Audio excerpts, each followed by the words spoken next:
The bright lights of New Detroit Spaceport hurt Marcus Cole's eyes as he walked through the busy terminal. He had been traveling for 3 days straight from the Proxima Centauri defense stations, and all he wanted was to get home to his wife and daughter. The smell of fuel and metal filled the air as huge ships landed and took off every few minutes. Marcus wore simple blue jeans and a black jacket. His military uniform was packed away in his travel bag.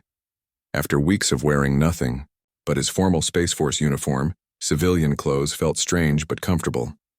He was a big man, 6 feet tall with broad shoulders, but he moved quietly through the crowd.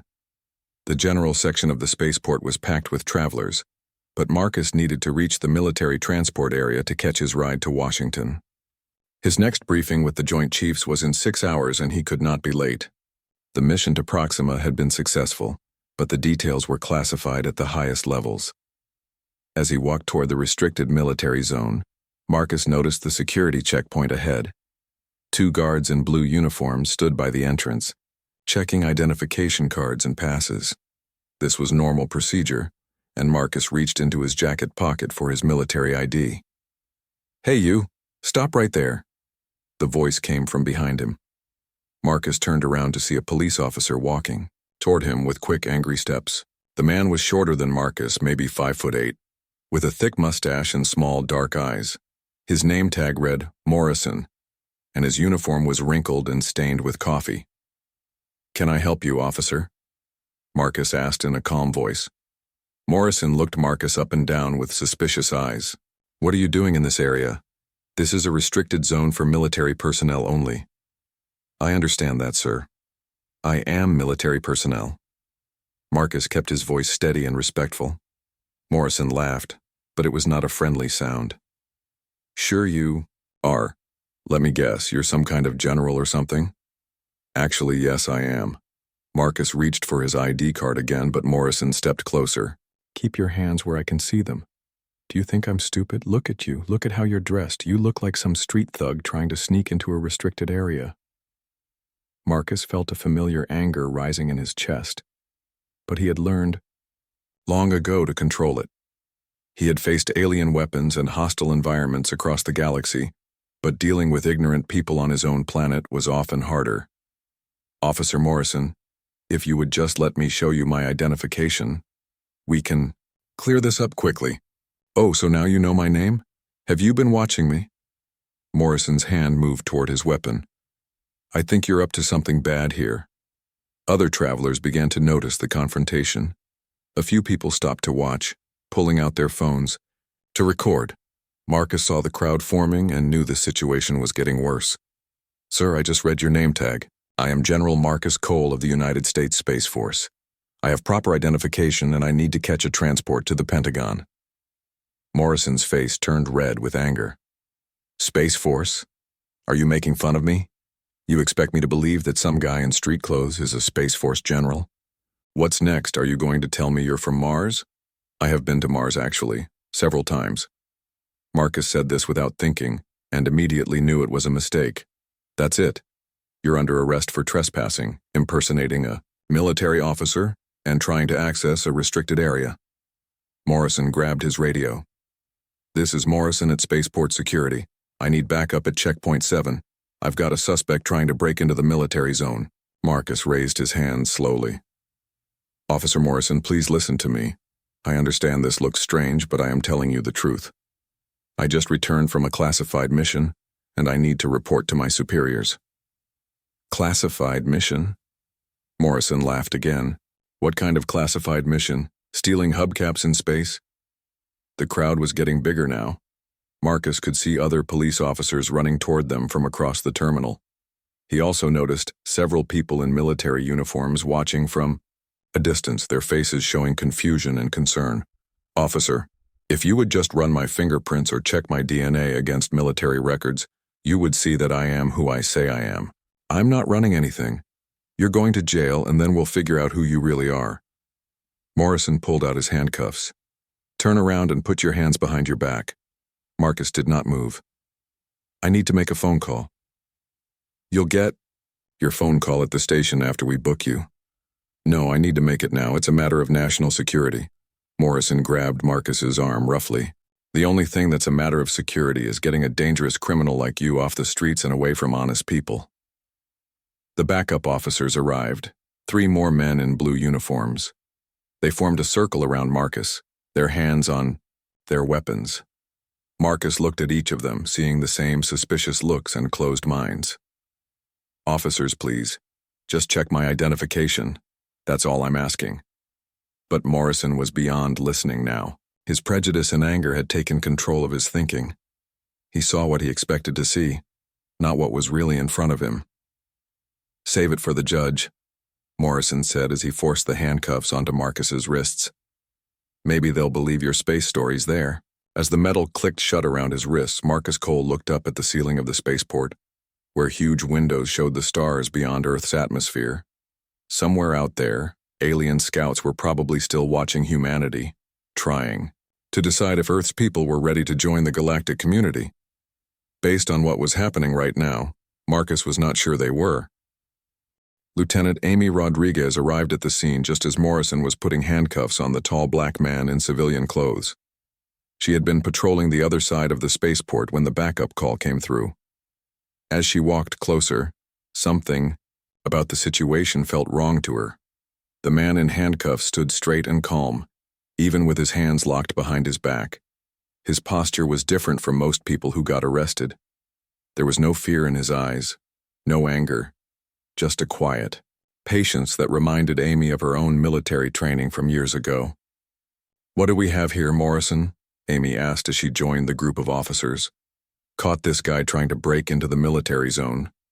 Claims he's some kind of Space Force general." Morrison spoke loudly so everyone around could hear. "Can you believe that? Look at him. Does he look like a general to you?" Amy looked at the man more carefully. He was older than she first thought, maybe in his 50s. His hair was cut short and neat. His clothes were simple but clean. When he turned to look at her, she noticed something in his eyes that made her think twice. "What's your name, sir?" Amy asked the man directly. "General Marcus Cole, United States Space Force." His voice was steady and respectful. "Serial number 447892115. Amy had been in the military police before joining the civilian force. She knew that real military people always remembered their serial numbers, even years after leaving service. Fake military people usually forgot that detail. "Where did you serve, General?" she asked. "Mars Defense Command, Luna Station 7, and most recently the Proxima Centauri Forward Base." Marcus answered without hesitation. "I've been on active duty for 28 years. Morrison stepped between them. "Rodriguez, don't listen to his lies. He's been telling me stories about being on Mars and fighting aliens. The guy is clearly crazy." But Amy noticed something Morrison missed. When Marcus mentioned the Proxima base, several people in the crowd wearing military uniforms looked up with interest. She also saw a woman in a Space Force captain's uniform pushing through the crowd toward them. "Morrison, maybe we should verify his identity before we take him in," Amy suggested quietly. "Verify what?" "Look at him, Rodriguez. Use your eyes. Does he look like officer material to you?" Morrison's voice got louder. "I've been doing this job for 15 years. I know a criminal when I see one." The Space Force captain finally reached them. She was a young woman with short red hair and lieutenant's bars on her uniform. "Excuse me, officers. Is there a problem here?" "Nothing that concerns you, Captain," Morrison said rudely. "Move along." But the captain was staring at Marcus with recognition in her eyes. "Sir, General Cole, is that you?" Marcus looked at her and smiled slightly. "Hello, Captain Lewis. I didn't expect to see you here." Captain Lewis turned to the police officers with anger building in her voice. "Officers, this man is General Marcus Cole. He's one of the most decorated officers in the Space Force." "What are you doing to him?" Morrison's face turned red again.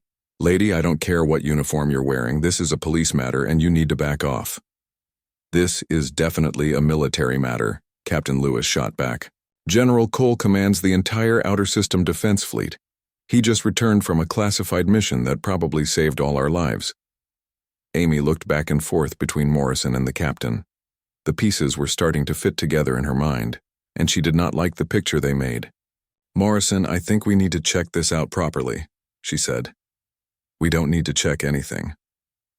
I caught a trespasser and I'm taking him in. End of story. Morrison grabbed Marcus by the arm.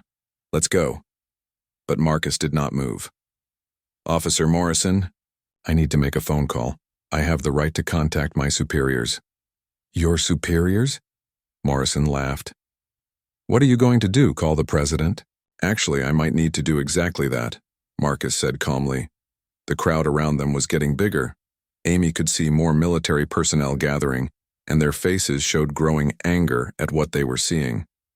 A few civilians were recording everything on their phones, and she knew this would be all over the internet within hours. Morrison, this is getting out of hand, Amy whispered to him. Let's just run his ID through the system. It'll take 5 minutes. I'm not wasting time on some elaborate con game, Morrison replied. This guy is good, I'll give him that. But I've seen it all before. Captain Lewis stepped closer to Morrison. Officer, I'm ordering you as a military officer to release General Cole immediately. You're not ordering me anything, Captain, Morrison said with a nasty smile. You have no authority over civilian police. Maybe not, said a new voice from behind them. But I do.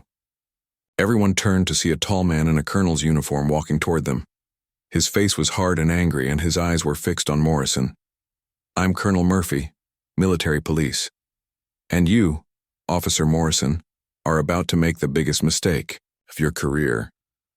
Morrison looked around at all the military uniforms surrounding him, but his pride would not let him back down.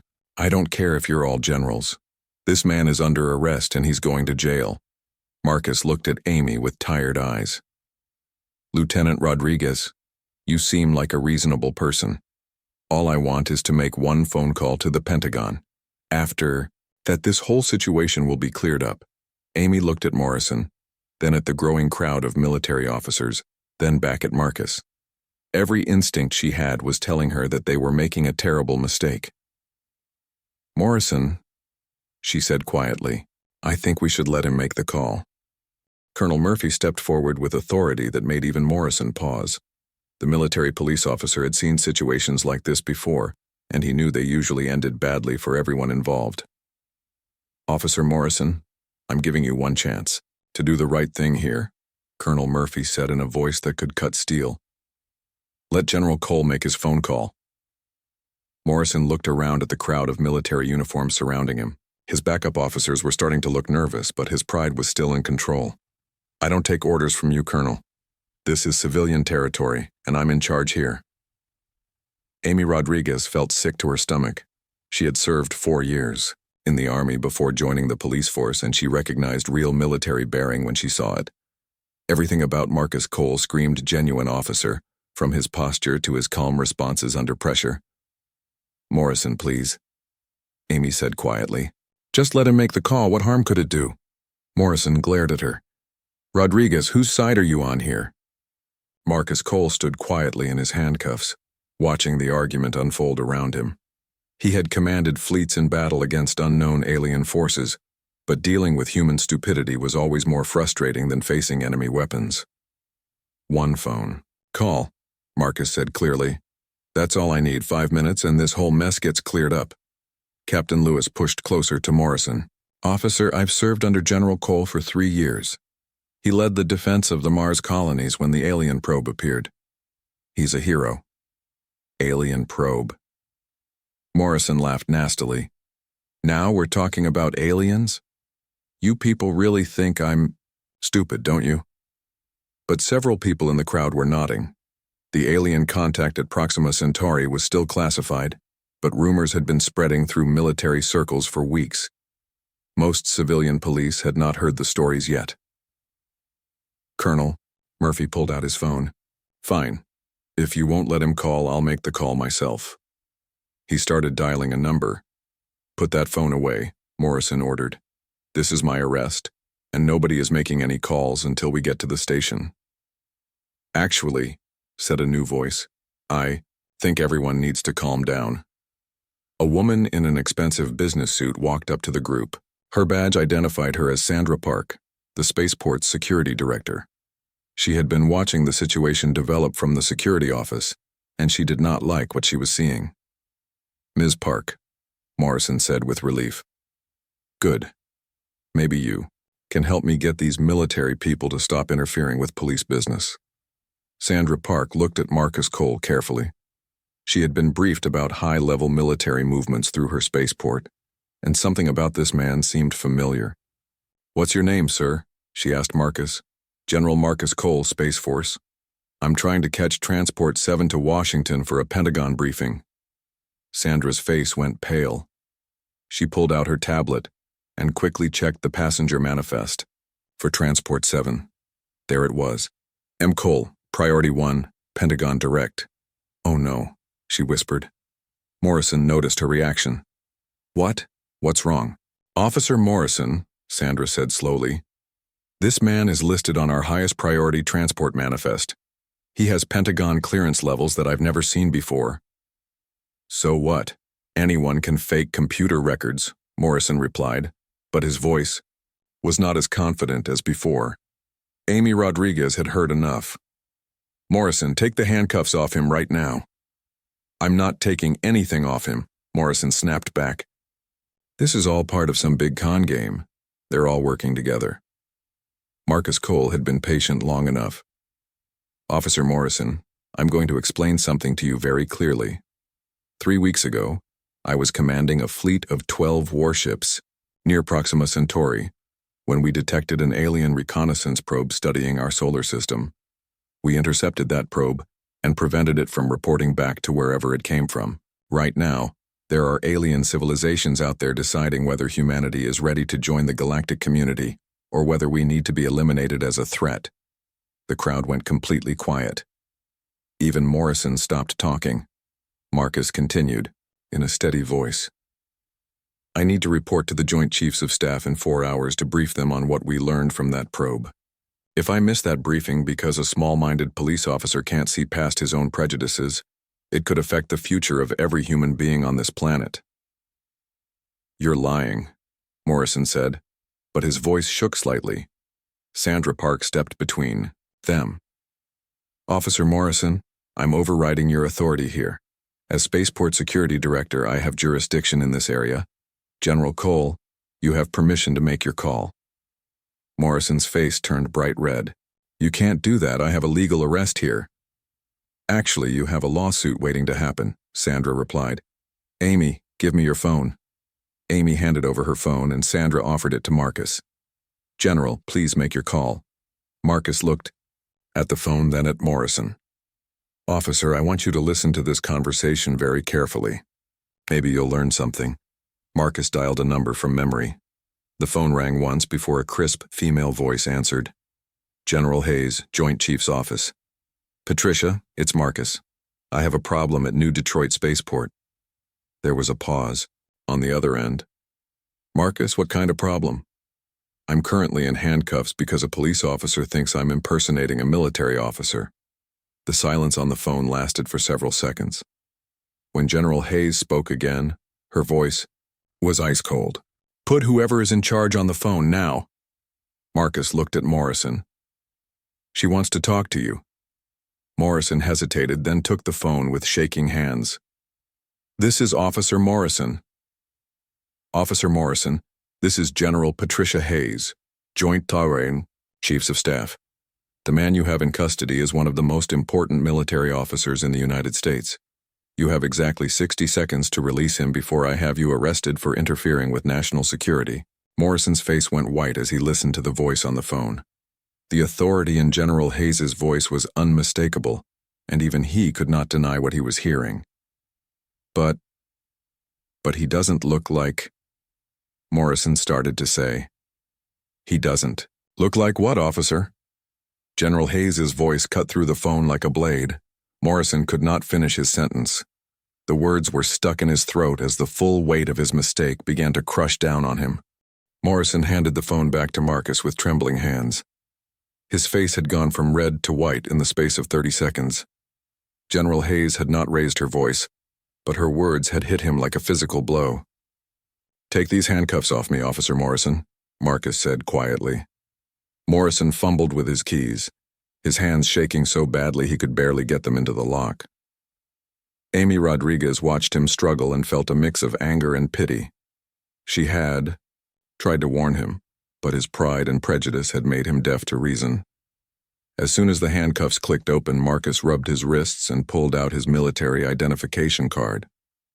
He handed it to Sandra Park, who scanned it with her tablet. The results appeared on her screen immediately. General Marcus Cole, Space Force Command, she read aloud. Security clearance level 10, current assignment, Outer System Defense Fleet. She looked up at Morrison with disgust. Officer, do you know what security clearance level 10 means?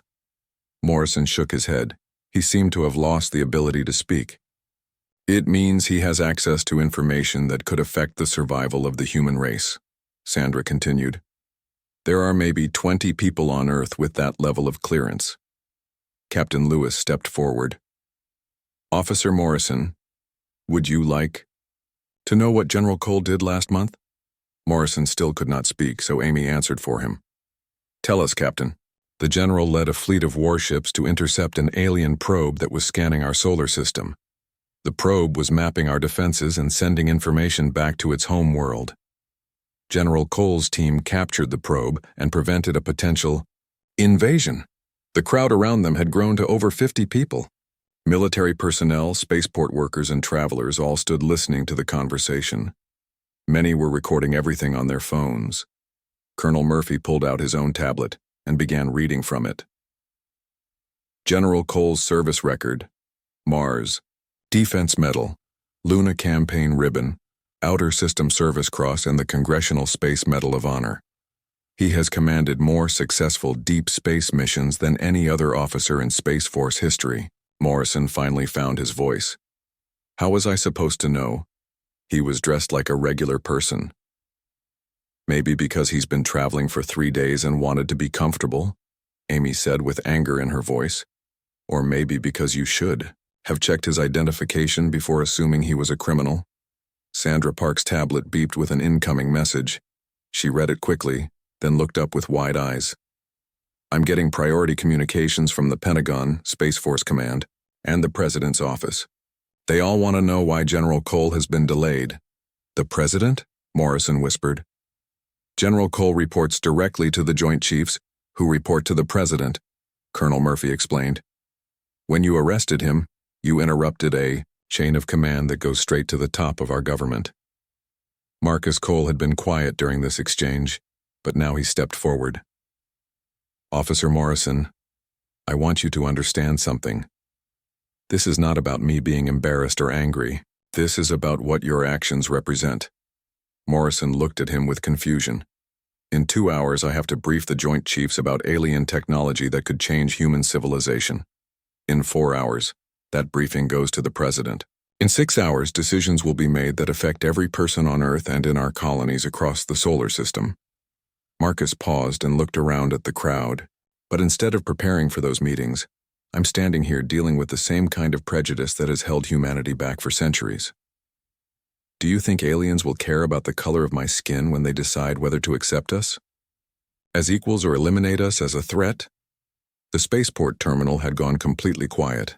Even the sounds of arriving and departing ships seemed muted. Officer Morrison, Marcus continued, out there among the stars, humanity is judged as one species. Our enemies don't care about our racial differences. Our allies don't see black or white or brown, they see humans. And right now, some of those aliens are deciding whether humans are mature enough to survive contact with galactic civilization. Morrison looked around at all the faces staring at him.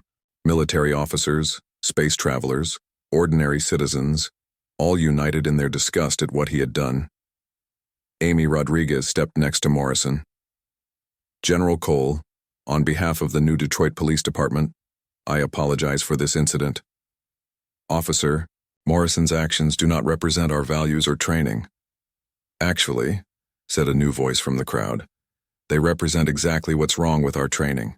Everyone turned to see a tall man in a police chief's uniform walking toward them. His face was grim, and his eyes were fixed on Morrison.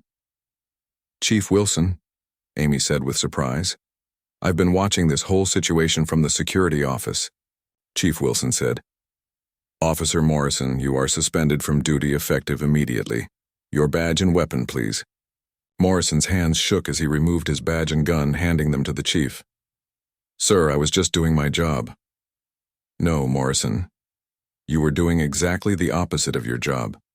Your job is to protect and serve all citizens equally. Instead, you let your personal prejudices nearly cause an international incident. Sandra Park's tablet beeped again. General Cole, your transport is ready for immediate departure. They're holding the flight for you. Marcus nodded and picked up his travel bag.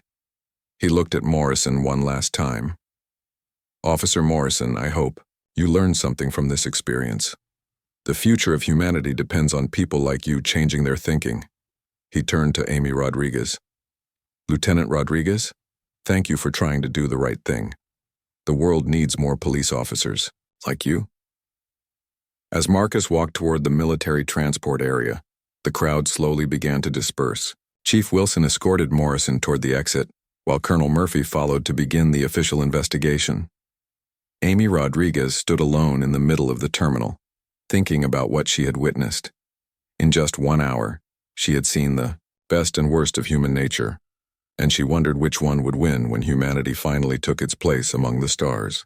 3 weeks later, Amy Rodriguez sat in the new Detroit Police Academy auditorium with 200 other officers. The room was packed with police from across the city, all there for mandatory training that had been ordered after what the media was calling the spaceport incident. At the front of the room stood General Marcus Cole in his full Space Force uniform. His chest was covered with ribbons and medals that told the story of humanity's expansion into space. Amy had learned what most of those decorations meant during the past 3 weeks, and each one represented actions that had saved thousands of lives. 3 weeks ago, General Cole began, I was detained at this city's spaceport by an officer who looked at me and saw only what he expected to see. He saw my skin color, my casual clothes, and his own prejudices. He did not see a fellow human being who had spent his career protecting our species. The room was completely silent. Amy could see officers shifting uncomfortably in their seats, but everyone was listening. That officer's name was Jake Morrison. Some of you knew him. Some of you worked with him. And some of you probably agreed with his actions that day. General Cole walked across the stage, making eye contact with officers throughout the room. Officer Morrison is no longer with your department. He was fired not just for detaining me, but for failing to follow basic police procedures. He refused to check identification. He ignored evidence that contradicted his assumptions. He let personal bias override professional judgment. Chief Wilson stepped forward from the side of the stage. General Cole, can you tell these officers what happened after you left the spaceport that day? I briefed the Joint Chiefs of Staff about the alien probe we intercepted near Proxima Centauri. That probe contained technology that will advance human science by decades. We also learned that there are 47 different alien civilizations in our local area of the galaxy. Murmurs ran through the crowd of police officers. This information had been classified until yesterday, when the president announced it to the world. Some of those civilizations see humanity as a potential ally. Others see us as a threat that needs to be eliminated. Their decision about which category we fall into will be based on how we behave as a species. General Cole stopped walking and faced the audience directly. Officers, when alien ambassadors come to Earth next year, they will not see white humans or black humans or brown humans. They will see humans. Period. Our survival as a species depends on our ability to work together and treat each other with respect. Amy thought about Morrison, who was now working as a security guard at a shopping mall. The former police officer had been required to attend counseling sessions about prejudice and bias. She had heard he was slowly learning to see the world differently. But it was a difficult process for a man who had spent 15 years making assumptions about people based on their appearance. Lieutenant Rodriguez, General Cole called out. Amy stood up, surprised to hear her name. Can you tell us what you observed during the incident at the spaceport? Amy walked to the front of the room, her heart beating fast. I saw an officer let his personal feelings override his professional training. I tried to suggest that we verify the general's identity, but Officer Morrison refused to consider that he might be wrong. What should he have done differently? He should have checked identification immediately. He should have listened when military personnel confirmed the general's identity. He should have treated the situation as a potential mistake rather than assuming criminal intent. General Cole nodded. Lieutenant Rodriguez has been promoted to sergeant and will be leading the new bias awareness training program for your department. She demonstrated that good police work means keeping an open mind and following proper procedures. The audience applauded, and Amy felt both proud and nervous about her new responsibilities. Chief Wilson returned to the microphone. This training program is not optional. Every officer in this department will complete 40 hours of instruction on cultural awareness, bias recognition, and proper identification procedures. Anyone who fails this training will be removed from duty. General Cole looked out at the crowd of officers one more time. I want to end with a personal message, officer. Morrison's actions that day hurt me personally, but they also hurt all of humanity. When we treat each other as enemies based on superficial differences, we weaken our entire species. He paused and smiled slightly. However, I also saw something hopeful that day. I saw Lieutenant Rodriguez stand up for what was right, even when it meant opposing a fellow officer. I saw Captain Lewis and Colonel Murphy arrive to support truth over prejudice. I saw ordinary citizens record the incident and demand justice. Amy remembered the videos that had spread across social media within hours of the incident. Public outrage had forced changes not just in the police department, but in government agencies across the country. The aliens watching our world will see both sides of human nature.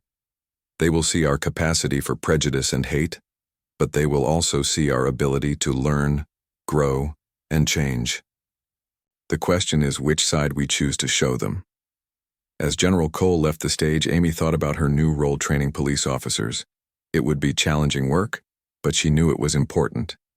Humanity was about to take its place among the stars, and they needed to be ready. 6 months later, when the first alien ambassadors arrived on Earth, they were greeted by security forces that included officers of every race and background working together as one team. The aliens noticed this cooperation and included it in their report to the Galactic Council. Humanity passed its first test for membership in galactic civilization, partly because a police officer learned to see beyond the surface and do what was right. Amy Rodriguez kept a photo on her desk from that first alien contact ceremony. In it, she stood next to General Cole as they watched human and alien representatives shake hands for the first time. Both of them were smiling, knowing that they had played a small part in humanity's greatest achievement. The future belonged to all of them now.